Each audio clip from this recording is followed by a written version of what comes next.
অনেকে বলে থাকে সিজারে আবার কিসের কষ্ট, 3-4 দিন ব্যথা থাকবে, তারপরে ঠিক হয়ে যাবে। মা হওয়া এত সহজ না।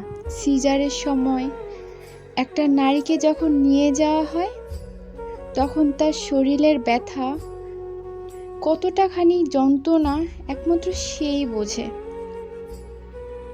মা হওয়াটা কেবল একটি শব্দ নয়, এটি এক বিশাল ত্যাগ।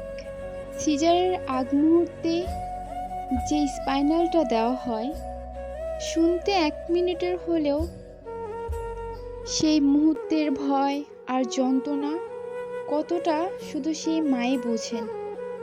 একটা সুচ ঢুকে পড়ে মেরুদণ্ডের ঠিক মাঝখানে। তখন তিনি একা ভয়ে, জমে থাকা চোখের জল, মুখে কষ্ট চেপে রাখা নীরবতা একাকার হয়ে যায়।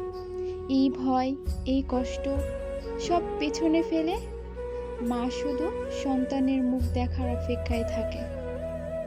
জন্মের প্রতিটি মুহূর্তে একজন মায়ের সাহস, শক্তি, ভালোবাসা কতটা